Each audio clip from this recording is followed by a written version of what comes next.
Thinking about visiting Wales but not sure where to start? In episode 43 of the UK Travel Planning Podcast, I chat with John Hadwin of Boutique Tours of Wales about the top experiences that make this country so special. From breathtaking outdoor adventures to rich history, culture and incredible food and drink, John shares his expert recommendations, including some hidden gems and seasonal must-dos. We also discuss Wrexham and why exploring Wales should be on every traveller's list. Tune in for insider tips and inspiration for your next Welsh adventure.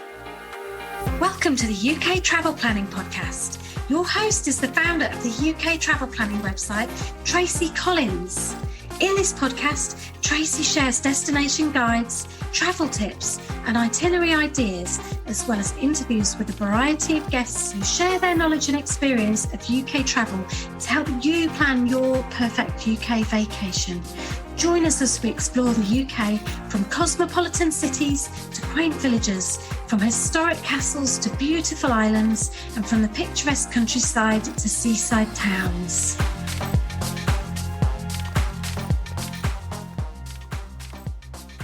Hi and welcome to episode 143 of the UK Travel Planning Podcast. And this week I am joined by John Hadwin again, John. This is the third episode that John Hadwin has been on my podcast to talk about all things Wales. Oh, thank you very much, Tracy. It's a privilege, and I'm so enamoured that you keep coming back. And I know the reason why, because nobody knows anything about Wales. So. Well, clearly you are our Wales expert, yeah. Definitely. So episode 89, last year you were on, and just before Christmas on episode 128, talking about cruise ship excursions. Now, today we're going to talk about what you consider to be the 5 best experiences that you can have. Now, I know your kind of specialism is North Wales, but there's 2 things I really want to talk to you about. One is I know you go to Liverpool, which before anybody tells me, I know it's not in Wales, but I know you do excursions to Liverpool, and I love Liverpool. Yeah. But I have to start with talking about Wrexham. So introduce yourself, tell us who you are, what you do, and let's talk about Wrexham, John. Okay, lovely, thank you. Well, I'm John Hadwin, the owner, proprietor, and the only person, bar my lovely wife, running boutique tours. So when you come out with me, you get me. And I'm with you from your first inquiry right to the end of the tour, physically. So, yeah, I've been operating tours since 2009 under the name of Boutique Tours, and very much specialise in Wales. And private tours have come into a league of their own, certainly since COVID, and very niche market.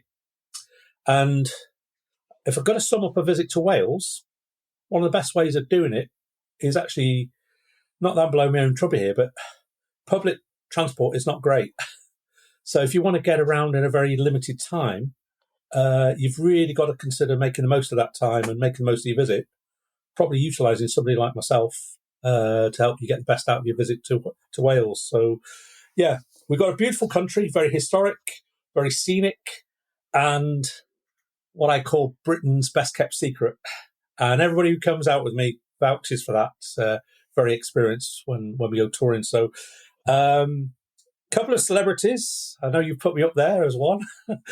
Oh, yeah, absolutely. We've got a couple of Hollywood celebrities with Ryan Reynolds and Rob McElhenney, who invested in a pretty unknown football club in the northeastern corner of Wales, Wrexham AFC. They were languishing in the non-league football leagues, and they came along and put a proposal to the members. Now the club is owned by the people, and they allowed them to buy in, and it's been a fantastic success. And of course, they brought their Hollywood experience with them and brought out the TV series Welcome to Wrexham, which has been a massive hit worldwide. And I tell you, everybody who gets in the car with me now, when we leave from the Liverpool or Chester or they're in Wales, they want to go to Wrexham and they want to go and see the football club. So what is it about the club? Well, they've done a great job. There's a lot of personalities behind the scenes as well as the 2 guys. But, we're very proud here in Wales. I am a soccer man. So if you do come touring with me, you're going to get the benefit of the soccer aspects. And I get told off for calling it soccer. I was about to say that, John. down the golf club, the guys always, like I say, I can tell you've been out with the Americans. So, when you said that, I could hear Doug going, why is he calling it soccer? It's football. But then because you're a Liverpool supporter, he'll forgive you. I tell you, I'm not. No, I thought you were. Don't say you're Manchester United, otherwise I'll have to stop the podcast. I was a schoolboy in Manchester City. All right, well, that's fine. Manchester United, so it wasn't like that. I was too good for Liverpool. Oh. So anyway, let's get on the Welsh subject. Wrexham. Basically, Wrexham was founded in 1864, so they are the third oldest football club in the UK. And it makes them the oldest in Wales. And we have, with the racecourse ground, one of the oldest international football stadiums in the world. So that in its own right is got people's interest. Of course, we've hosted great FA Cup games there, the knockout cups, and we get these great international games and European football matches. So, yeah, Wrexham is in a league of its own. And, of course, if you want to throw a little addition into Wrexham, look at the lager, the beer, which is brewed. And we have the oldest lager in Britain being produced in Wrexham. And that is now being franchised through the two guys, Ryan Reynolds and Rob McCartney, into the US. So Wrexham is going places. And, they are our newest city of Wales. We only have 7 cities in Wales. So pretty much one of the last things before Her Majesty the Queen passed away, she made Wrexham city. She gave it city status. So Wrexham has been a little sleepy backwater of a mining industrial area. Of course, we have no mining there now. So now the football is helping create a great tourism industry. And people absolutely, it's amazing. If you come talking football in Wales, you'll find them very passionate. There isn't another team. So let's put that as our top experience. Well, there isn't, is there? Put that as our top experience, because I can guarantee that the majority of people who are listening to this podcast will be fans. Should I confess I've not actually watched it yet? I will do. I actually was talking to an Australian friend of mine the other day, and she was talking about it, and I was like, am I the only person in the universe that has not watched this series? So honestly, Wrexham is totally on the map, and I'm guessing you get a lot of requests for going to visit. And it's so easy to reach. It's just off the highway that runs through Wales. If you're coming in across the English border, you're talking like 20 miles across the border to reach Wrexham. And the great thing is, if you've watched the Welcome to Wrexham, is the pub, the Turf. Everybody wants to visit the Turf, and if you go in there, you do become the celebrity.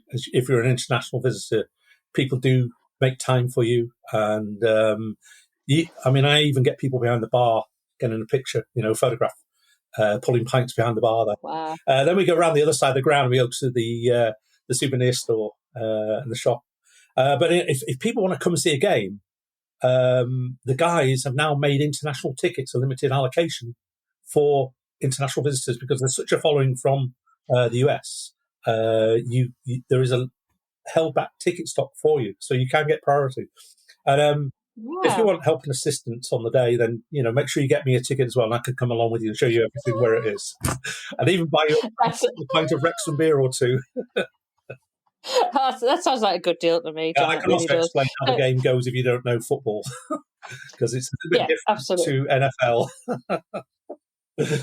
Yeah, or Australian football, which I know nothing about. So I probably said that completely wrong as well, because I'm not a sports fan at all. So let's talk about other experiences that you can have. So you can have your kind of your football fix by going to Wrexham, and your kind of Hollywood star fix. Yeah.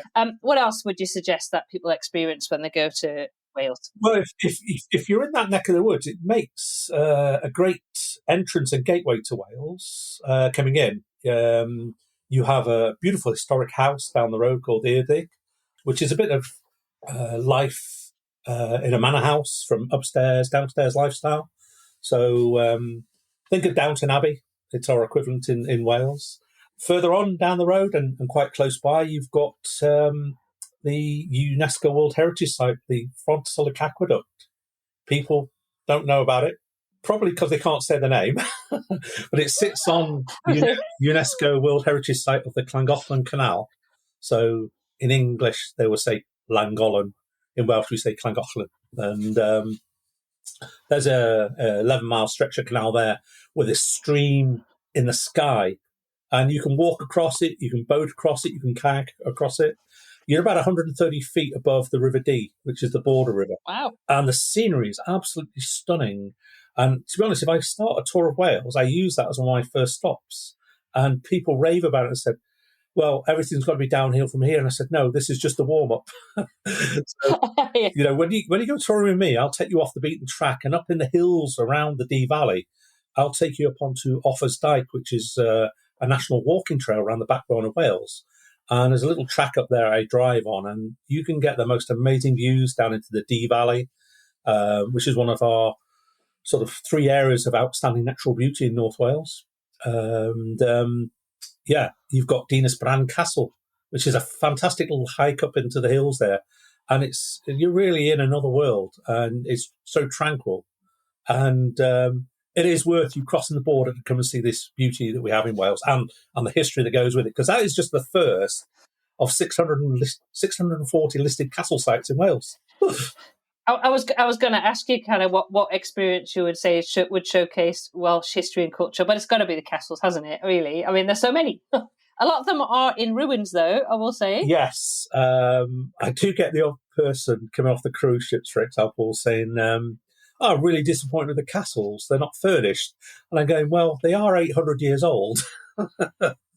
And we have actually got one in the border area just south of Llangollen and the Frontenac Aqueduct, which again makes a perfect touring day out of Wrexham, Chirk. And it's the only castle that's still lived in today from medieval times. So that's part of the National Trust. It comes under their group. So if you're carrying the Royal Oak membership, that's one you could use your membership card for when you're here in Britain. So yeah, you've got a fantastic day on day one there already. I was going to say, I mean, that's already we've got the outdoors, we've got history and culture. Now I'm getting hungry and I've got a thirst on. What would you recommend that I try when it comes to Welsh food and drink? Okay, you're going to be spoilt for choice now. How big is the menu? Well, we've got national dishes. I always talk to people, I say, the one you have to try before you leave the country, and it is pretty much available everywhere. You'll even get it in England, but the English don't make it as good as it is in Wales. And the difference is there's got a bit of mustard in it, and the English kill it with their mustard. So our homemade Welsh mustards are quite nice. They're seeded mustards. It's a background taste. It doesn't kill the flavour of cheese, which predominantly is what the dish is. So think of cheese on toast, okay? And it's a luxury version of cheese on toast. I did have some guys from the US said, it's the Welsh version of a pizza. Oh, okay. That's an interesting take on it. The dough's a bit different. But no, Welsh Rarebit, you have to try it. And I've got 3 or 4 places that I go with the tours that I pick out that I rate amongst the best places for Welsh Rarebit. So that's a privilege of coming out on tour with me. One of my little secrets. To go along with that, we've got unique other tastes. Do you know we had a Welsh caviar? No. You do now? I do. I didn't know. It's called lava bread. Okay? Oh, okay. And it's a speciality from the south of Wales. Often is served at breakfast time. So you'll get it on your plate with your fried or poached eggs. It's normally served with cockles. And lava bread is basically boiled seaweed. But it's our Welsh version of a caviar. It's the nearest we can get to caviar. So we like to push things up. But I tell you, people are not disappointed when they try it. Now, you can get lava bread when you go to like the market stores where they sell fresh fish. So, for example, in the Cardiff Open Market, you can go to the fish market there. They'll be selling cockles, small shellfish, and you get a punnet of lava bread with it. That is their speciality from the south. I I have to say, I'm going to interrupt there, John, because it's a good job that people listening couldn't see my face, because it doesn't appeal. I have to say, but I don't particularly like anything fishy or anything like that. So Okay. Does it taste fishy? It does. Taste of the sea. Right. Yeah. Yeah, so not for me. Definitely not. No, it's not everybody's cup of tea, but I'm a great believer. When I joined the travel industry 40 years ago, I was a very fussy eater. Now, my spectrum goes right across the board, and the motive is when you're traveling, just try it. Nothing to lose. You never know what you're missing. And when you come out with me on tour, that is top of our list. Okay, we'll get a photo of me trying it, and we'll get a video of me trying it. I'll get you on camcorder for that one. Now, other aspects we have, obviously, we have a lot of sheep in Wales, so lamb as a meat is a dish that we serve up in many different ways, but traditionally the Sunday roast in Wales is always roast leg of lamb. And if you catch me in the kitchen on a day off, that's usually what I'm cooking. Oh. So, we have your speciality then? Yeah. Is that your speciality, John? I had my grandchildren round last week, and I was cooking, and because we had 14 for dinner. Wow! And so I was cooking 2 legs of lamb, and the little grandson comes in. He's only 4 years old, and he says, "Grandad, is there a 2-legged lamb running around outside somewhere?" That's a bit. So that carried me all day with a bit of a laugh and a chuckle. So whilst I'm cooking, I like a drop of Welsh wine, and not many people know we produce wine in Wales. So we've got about 18 different vineyards across the country. So again, one of my new tours this year is actually to introduce people to a taste of Wales. And so we'll be going to the vineyards, we'll be getting the Welsh Rarebit, we'll be getting another national dish, leek and potato soup. Oh, nice. We got cheeses as well in Wales. We've got some great cheeses. And if you're not into visiting a vineyard and wasting your time, I can bring out a little picnic and we go out to a castle site in Snowdonia and sit in the hills with the views. There's another nice day for you. That might be better than the Welsh caviar day. Yeah, I think so. But now I have to do it. Now you've said it, I have to try it. But no, amongst the Taste of Wales, we've got things like Welsh whiskey. We've got lots of microbreweries, and popping up recently has been quite a range of gin people. So, gin tasting in Wales has become pretty good, and we've got a couple of very good producers here in the north that I go to. So again, I introduced it sort of on the soft sell this year when we were passing by. I said, "How do you fancy a taste of Wales with a taste of gin?" And people were raving about it. And in actual fact, I couldn't get them out, and they were coming out with bottles, loading the car up. So it must have been good. So check all that together. You're not going to be lost for a good taste of Wales. And we've got a couple of traditional dishes like cowl and lobscouse. They're the stews from simple sort of mining and farming communities. So it's a very cultural sort of style of dining. And again, we can pop into places where they do the lobscouse and cowl as well. So that's just a few little tasters for you to get your taste buds going. Oh, no, definitely. Well, so we've experienced some football, we've experienced some outdoor kind of activities and enjoying the views. We've now got some experience of some history and culture, and we've talked about some food. So what else would you say that people have to experience when they go to Wales? How about some hidden gems? We've got quite a few of them in Wales. Now, a few I'd just pull out the bag are quite easy ones to reach if you're travelling independently or you come on tour with us. We're a small country. So we're no bigger than the state of Massachusetts in the US. So give you an idea, we're roughly just over 3 million people, but we have unique places like the smallest house in Great Britain.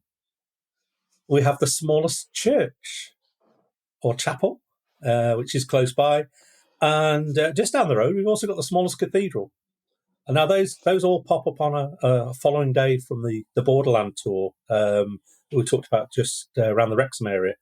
In that same vicinity, we have got a holy shrine called St. Winifred's Well.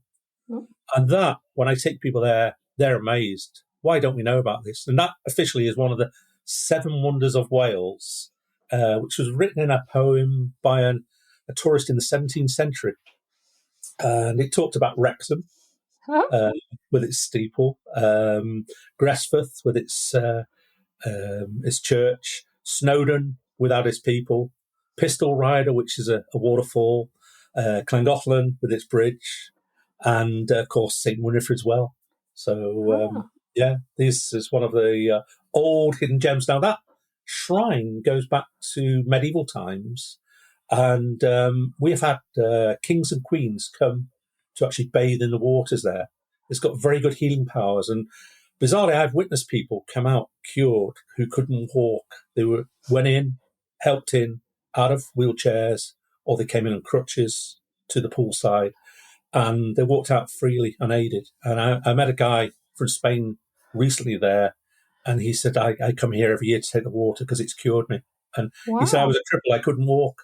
And I didn't believe it until I actually saw it. And there are a lot of Catholics who go there because it's a Catholic shrine. So it's just worth seeing because the architecture of the place is nice and it's got a unique story attached to it. So I'm going to leave that for the people to come and hear it from me because it's a beautiful story connected to St Winifred, who's the saint of the well itself. So it's known as St Winifred's Well, and it is a real hidden gem off the sort of tourist domain, but quite easy to reach. Waterfalls, if you like the great outdoors, they're in abundance, and we've got 3 or 4. Pistol Rider, I just mentioned, is the biggest of the waterfalls, hidden in the borderlands. Very difficult and awkward to get there, but if you love your hiking, love a bit of a scramble and a climb up, the views from the top of the waterfall are amazing, but you need 2 to 3 hours there to see it properly. Little roadside drop, Swallow Falls. It's our famous waterfall. They're beautiful any time of the year. And then if you like a little bit of a walk for about 2 hours on the coast, near where they make the famous gin called Aber Falls Gin, the distillery. So you can either start with a gin or end with a gin. You walk into the hill, and it's about 2.5 hour round trip walk to the fantastic waterfalls there. Where else can we take you? Let's think Snowdon, the mountain, the coastline. So Snowdon is unique in its own way in that we've got a railway that goes to the top of the mountain. And so you can take a steam train or a diesel train to the top. That is probably the most popular element that people go for when they come. They put it up there as a number one choice. I've got to give you a tip. If you're going to come and think about doing it, one, you have to gauge the weather, because if you book your ticket, you can't get a refund on a cloudy day. But 2, it sells out nearly every day of the week. So especially weekends, and you have to sort of get it if that's a must do. With a lot of people do have it at the top of their list, then grab hold of that early and book it. You can book it online. Another great little place I go to at the bottom end of it's not the bottom end. It's in the middle of Snowdonia, and it's hidden away. It's a farm, traditional farm that the Snowdonia Society have opened and invested in. It's got the most fantastic cultural story attached to it. It's where a very famous poet came from in Wales, and he used to win our nationalised Stedfords for his best stories and poetry. And that is absolutely fascinating. When I get people into that, one, you're on open farmland, rolling countryside, and you walk into this 17th going on 18th century farmhouse, and it's in a time warp. And it's absolutely spectacular. And again, people love it. It's got a lovely visitor centre with a cafe there and bathrooms. So it's a little bit off the beaten track and hard to find. But again, if you're coming on a private tour, the great thing about working with somebody like myself is I know the lay of the land. I know what we can get into a day. And usually what I do when I start talking to people, I give them a menu of like, here's what you can see. But like a restaurant menu, you pick out what you want, what you want to eat, what you want to do. And I try and frame the tour personally around that. So that's just a few things in a nutshell. Of course, you've got the island of Anglesey, an area of outstanding beauty. One of the great things of getting onto that island, it's got a beautiful, spectacular coastline, 125 miles of coastal walks around it. Take you about 12, 13 days if you want to be that energetic. And, no, I wouldn't. And where we've got the port of Holyhead, there's a mountain, a country park. And on the far side of that, there is some ocean cliffs with a spectacular lighthouse. and it's called South Stack. That is a top one for people, and it gets you onto the island to see by the island, because same thing with the island, unusual, quirky, got to be Welsh. Go to the town with the longest name. I'll give you a challenge. Count the letters, okay? And anybody who wants to write in about that, qualifying factor is you're not going to be Welsh, okay? Count the letters and let me know how many you see, because most people get it wrong. All right, I'm gonna guess 48, and you can tell me whether I'm right or wrong. Or you can just tell me I'm wrong, probably. You're wrong. Yeah. We can be here all day. I can go higher or lower, like a card game. We could do that. Yeah. I thought it was higher. I'll give you a clue. We have a Welsh alphabet, so it's a trick question. Okay. Well, there's another unusual cultural feature with Wales. It's my get out of jail card. Yeah. Right. So also one other area that people mostly miss out on when they come to the north is there's a little bit of land that goes out into the Irish Sea called the Clyn Peninsula. So if you look at Conway, Carnarvon, and go south of Carnarvon, you come onto the Clyn Peninsula. So people have heard of places like Portmeirion, the Italian-style village, which is really unusual. Quite controversial. It's not really Welsh, because it was built by a controversial architect, but it's a beautiful village to go into. Famous where they filmed The Prisoner. Yeah. So any Prisoner fans out there, that's on the must-do list for you.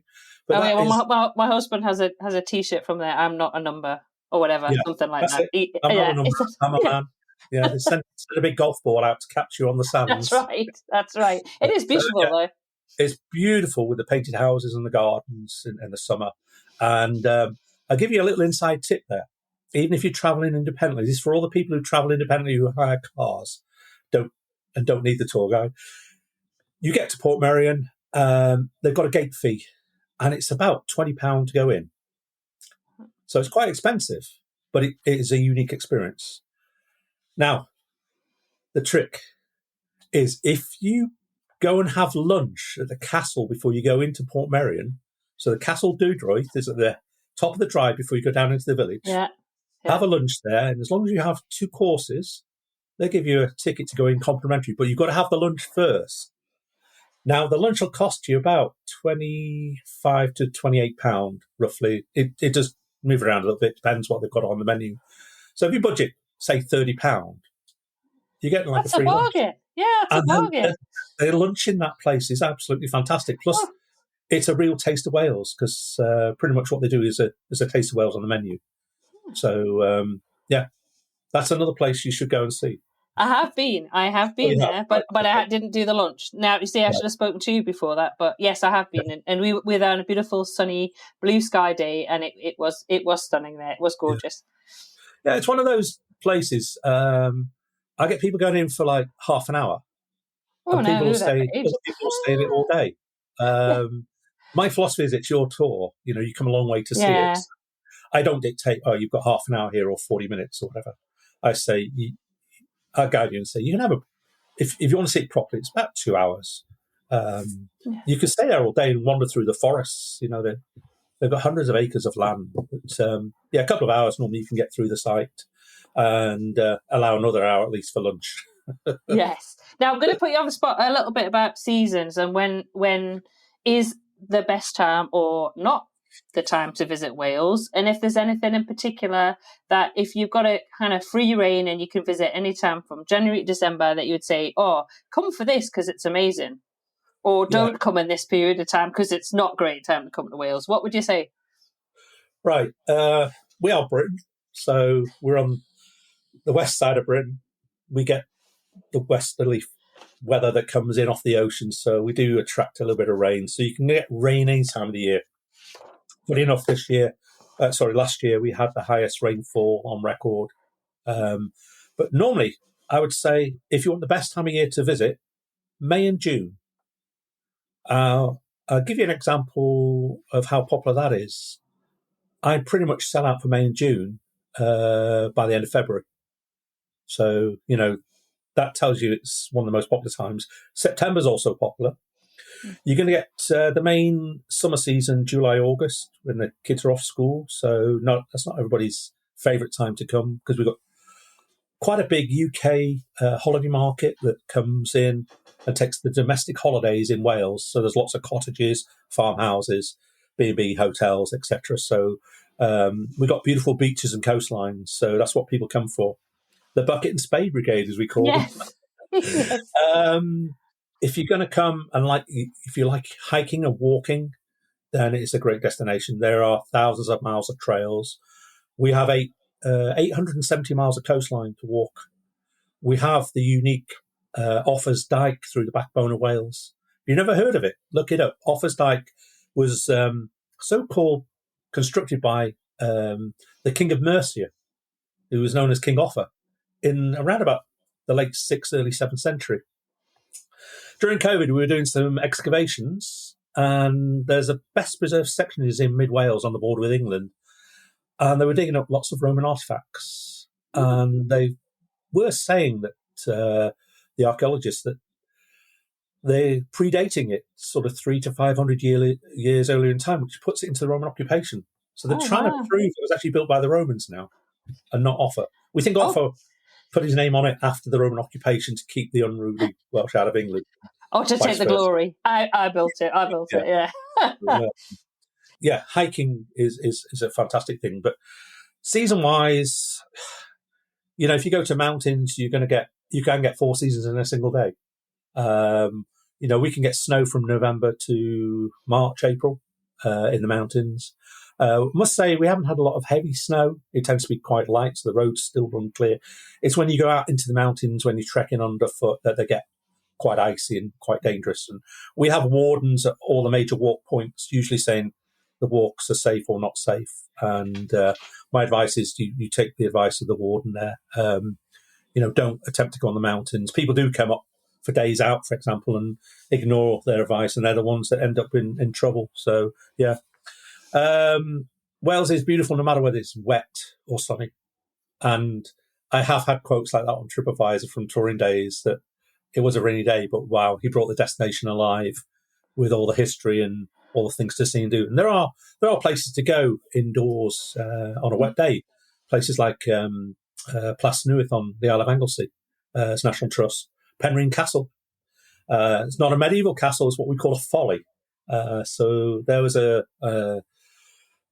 tycoon who bought a mountain, who was involved in the slavery trade when the British banned it, and he bought a plot of land in Wales and bought a mountain and got into slate mining and made his fortune for his family that way. So yeah, that's an interesting story and place to visit as well in the north. That's just up near the city of Bangor, Penrhyn Castle. So yeah, I think you can come here. We do get domestic tourism. Our hotels are staying open year round now. So they're staying open for domestic. This week, I've got some ladies arriving from Australia, touring with me for 3 days in Snowdonia. And we've got a mixed bag of a forecast. We've got a bit of snow around. We've got a sunny day. We've got a wet day, and I do brief people. And, the great thing is you can watch the forecasts. They do move a little bit, but generally they're a lot clearer than they used to be. And it does help, so. I guess you can shift things around if you need to. If you've got somebody on a multi-day tour, I guess. If you do come in the winter, you need to bring like thermals and wrap up, basically hats, gloves, scarves, that sort of stuff. If you don't want to travel, you can buy them when you get here. The shops are here as well, and there's all the walking equipment. So if you need poles or new boots or shoes or whatever, you don't want to carry them, then you can get them here. Oh, perfect. Now, if somebody's thinking, I want to experience all of these fantastic things that Wales has got to offer, what practical tips do you have that could kind of help them experience this, as well as obviously with you? Yeah, well, take me out of the frame, okay? My biggest tip to anybody coming from, overseas, internationally, is don't underestimate Wales. Now, you might be thinking, listening to this, that you're planning a trip to Europe and you're going to visit Britain and you're looking for new things to do in Britain. And your tour might take you through England and into Scotland and maybe also into Ireland. But sitting right on that west coast is Wales. Small little country. Biggest fault that people make is not allowing enough time. And you'll realise it when you get here. And that's the biggest feedback I get from international visitors. I wish we'd have realised what we were coming to. I wish we'd have researched it more. I wished I'd allowed more time for our visit. So that's the biggest thing to look at. People come for a day and say, yeah, I've seen Wales, done it. But you can't physically do it all in a day. And I do get people wanting me to drive them through Wales in a day. I do it. It's a long day. It's like 12-hour touring day. And I'm just touching it. And it's like a whistle-stop tour. So give yourself 5 days. Okay, that's not me pitching for the business here. Give yourself 5 days. That's if you're touring independently with a car, for example. You'll thank me or you'll thank Tracy for it. I know you will. And have a look at the areas you come into, because every area you go to here in the north, I can give you 5 good touring days without overlapping the same area. There's so much to see and do in each day. That is the big surprise. You're not going to be trying to fill a day out with something. And people say to me, about my tours when they come out with me, John, wow, we've seen so much today. We've seen about 3 or 4 times more than we could have ever done on our own. Well, that's the benefit of doing a private tour, because I know the lay of the land. You don't have to think about driving or parking or speeding and stuff like that. There's the benefit of a private tour. And using somebody local, you have their knowledge and, they know where to park the car. They know where all the attractions are. They know where all the restaurants are. You're on vacation. Enjoy it. It's worth the extra investment to do that. That's me pitching for the business now. But I was also going to say, because I did mention Liverpool at the very beginning. And the reason I'm saying this is that if you want, you could base yourself in North Wales, and from there you can experience some of England too, because Chester's not far away. Liverpool isn't far away. So actually, and I know that's something that you offer, that not only can you give them the experiences in North Wales and Wales, but you can actually also cross over the border. There's no passport control, and take them in to see some of those beautiful English cities as well. Yeah. I do a 2-city tour with Chester and Liverpool. In between, we've got a beautiful village, industrial workers' village. Very, very pretty. And it's a secret gem called Port Sunlight. Lord Leverhulme, who built it for his workers. It's a fantastic little place. And people just, wow, was this where their workers lived? And they can't believe the quality of the place. And it sits right between Liverpool and Chester. Cheshire, just over the border, is a beautiful county. And I'm doing a tour featuring Chester, a little bit of history, walk around the walls in the city. Then we pop out to a beautiful country inn. You've got to come on this one. This little inn is up on a hill overlooking the Cheshire Plain. It's on the walking trail. And then the next hill along on the trail is where there's a medieval castle built to protect the border with the English to the Welsh. And it makes a fantastic little day out. So I'm getting a lot of interest from cruise passengers on that tour for a day out from the ship, because they want to get out of Liverpool. But there's something there for everyone. If you're into your music, then Liverpool's the home of the Beatles, and that is my new big tour this year, the Beatles. I've really done a lot of research. I've got into it massively. My wife's going, God, you're a fanatic. You could take a degree and you know everything about everyone, and all about the family and where they were born, where they lived, all the houses and everything. So I've got a lot of quirky little stories on the Beatles tour, which is fascinating stuff. And you do like a half a day or a full day. People think of the Cavern, where they played and made the name, but there's a place that actually made them before they got to the Cavern, made them with all the locals, and fascinating stuff. So there's loads evolving, and the reason all this has happened is I've actually moved closer towards the border. I still live in Wales, but we've moved closer to where the family live, which is by Wrexham, to be honest. And so getting into Chester and Liverpool is quite convenient now. So I am getting a lot of people asking for tours out of Liverpool and Chester who are there visiting to bring them into Wales. And if you're in transit and touring around and you're hitting Ireland, Dublin, there's a fantastic ferry service, a very quick ferry service. It takes about 2 hours to get across with the fast ferry from Dublin. It's only 60 miles away. And I've got people who fly in to Dublin and come over to Wales to tour and then go back to Dublin. Some go off to the Cotswolds, some go to Scotland and the English Lake District. So again, if you're going off in that sort of direction, I can do a feeder, what I call a transit tour day. So you're not wasting your touring time. So lots happening as ever.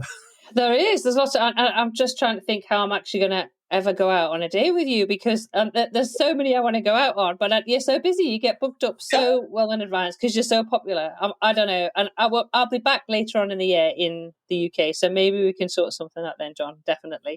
We're going to get you in that. Now, just share with our listeners where they can find you, because that's the next question. I need you to tell everybody where you are and how they can get in touch with you to book.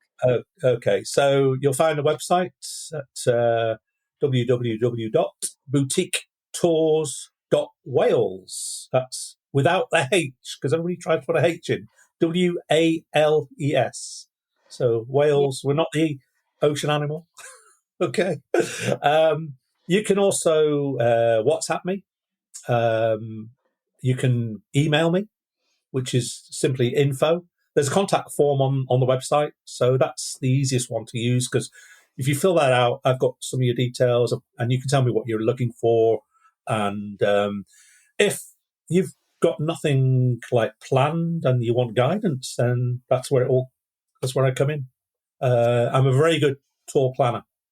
I call myself a tour director today. Very, very posh, isn't it? I was going to say that sounds very posh. But people actually do say you are a true tour director by all your suggestions, because I'll suggest accommodation, I'll suggest restaurants to dine out at, lunch stops.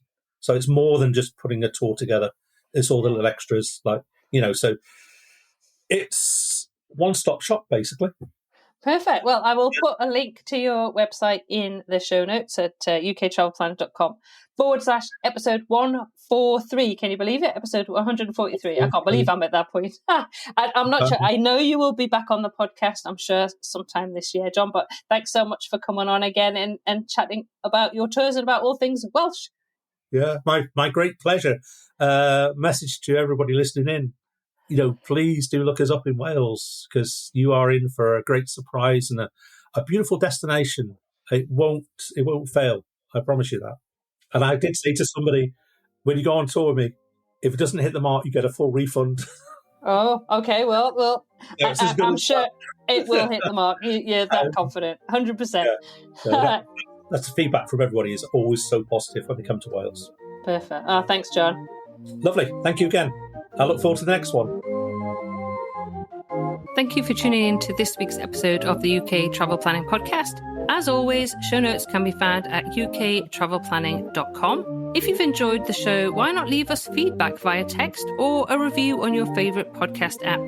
We love to hear from you, and you never know, you may receive a shout out in a future episode. But as always, that just leaves me to say, until next week, happy UK travel planning.